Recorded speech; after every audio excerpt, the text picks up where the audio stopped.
Imagínate esto, la Guerra Fría está en su apogeo. El bloque soviético está decidido a mostrar al mundo que puede fabricar productos que no solo funcionen, sino que duren para siempre, como la Unión Soviética, o eso creían. Y en medio de esa atmósfera ideológica surge una moto que rápidamente se convierte en un icono, la Minsk 125. Es más dura que una manifestación en la Plaza Roja y tan sencilla que hasta el manual de instrucciones parece una novela corta de Tolstoy. Pero, ¿de dónde salió esta maravilla? Bueno, te cuento que todo empezó con los alemanes. Y sí, hay una moto Nash en la historia. La historia de la Minsk 125 no empieza en la Unión Soviética. No, amigos, se remonta a Alemania, justo antes de que se lía a lo loco con la Segunda Guerra Mundial. Los ingenieros alemanes de DKW diseñaron la famosa DKW RT-125, una moto ligera, eficiente y, lo más importante, fácil de replicar. Y como todas las cosas buenas de la vida, tras la guerra, las potencias aliadas se la repartieron. Así fue como los soviéticos se hicieron con los planos y decidieron fabricar su propia versión, porque claro, ¿para qué diseñar algo nuevo cuando puedes copiar lo que funciona?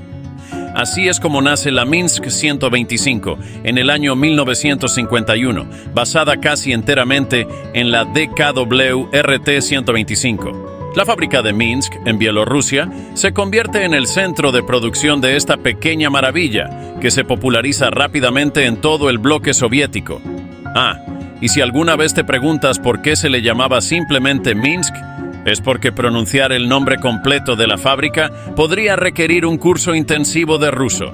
En los años 50 y 60, la Minsk 125 se convierte en algo así como el hada de las motos. Todo soviético que se precie y que no tenga suficientes rublos para un coche, tiene una de estas en su garaje.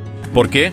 Porque es sencilla de arreglar, te puede llevar a todas partes y además es prácticamente indestructible. Si hay algo que sabemos, es que los productos soviéticos de la época eran como un tanque, duros, toscos y funcionales, o al menos en estos casos. La moto se distribuyó por todo el bloque soviético, así que podías encontrar una Minsk 125 en cualquier rincón, desde las calles de Moscú hasta las carreteras polvorientas de Kazajistán.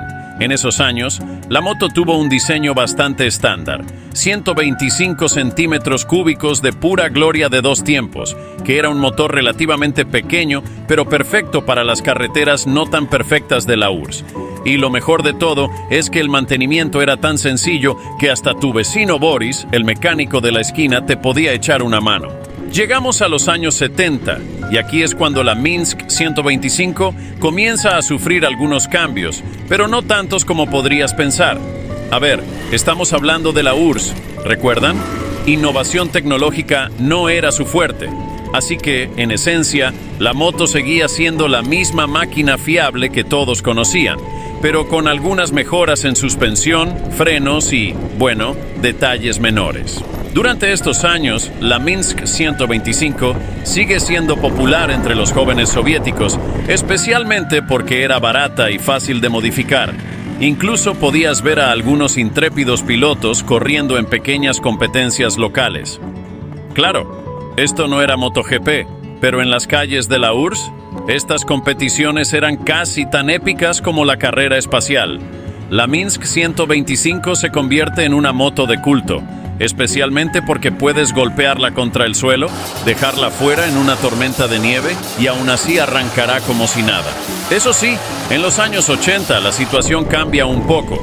La economía soviética empieza a flaquear y eso afecta la producción de la moto. Las fábricas no pueden obtener los mismos materiales de antes, así que algunas versiones de la Minsk 125 empiezan a sufrir en calidad. Pero sigue siendo la favorita de muchos, especialmente en el campo, donde la dureza es más valorada que la elegancia. Aunque la Minsk 125 era un símbolo soviético, la moto logró cruzar las fronteras de la URSS y se exportó a muchos países, incluyendo Vietnam y Cuba. ¿Te imaginas? Motos soviéticas rugiendo por las calles de La Habana o en los arrozales vietnamitas. Y lo que es más interesante es que estas motos no solo eran apreciadas por su precio económico, sino también por su durabilidad.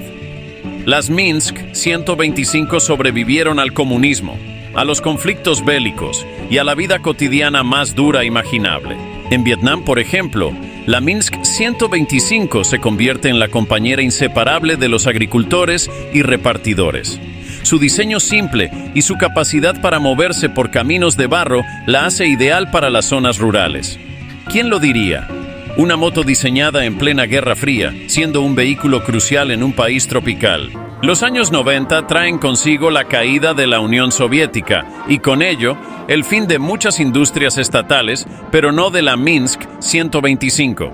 Contra todo pronóstico, la moto sobrevive a la desaparición de la URSS. Incluso con la llegada de las motos occidentales, mucho más avanzadas y tecnológicamente superiores, la Minsk 125 sigue siendo vista como un caballo de batalla fiable y económico. Durante estos años, la Minsk 125 se moderniza un poco más. Se introducen versiones con encendido electrónico y algunos cambios en la carrocería, pero nunca perdió esa esencia de robustez soviética. A pesar de la competencia, su precio imbatible y su historia hicieron que siguiera siendo popular en algunos mercados. Y ahora llegamos a la época actual, y te preguntarás, ¿qué pasó con la Minsk 125? Pues bien, sigue viva. Sí, después de todo lo que ha pasado, aún se fabrican versiones modernas. Hoy en día, la fábrica de Minsk produce motocicletas con una estética retro, pero con mejoras tecnológicas para cumplir con las normativas de emisión de la Unión Europea y otros mercados. ¿Quién iba a decir que esta pequeña moto, nacida del deseo de competir con las marcas occidentales en la posguerra, seguiría rodando casi 70 años después? Si eres un amante de las motos retro o simplemente quieres experimentar cómo era conducir una máquina diseñada en plena Guerra Fría, todavía puedes conseguir una Minsk. Puede que no sea la moto más avanzada del mercado, pero si algo nos ha enseñado la historia es que a veces la simplicidad y la resistencia son las claves del éxito. Y así, amigos, termina nuestra aventura por la historia de la Minsk 125, una moto que nació en la época soviética, que se fabricó en masa y que sobrevivió a la caída de un imperio. Desde su inicio basado en un diseño alemán hasta su resurgimiento en la era moderna, la Minsk 125 ha demostrado que no se necesita tecnología de punta para ser una leyenda.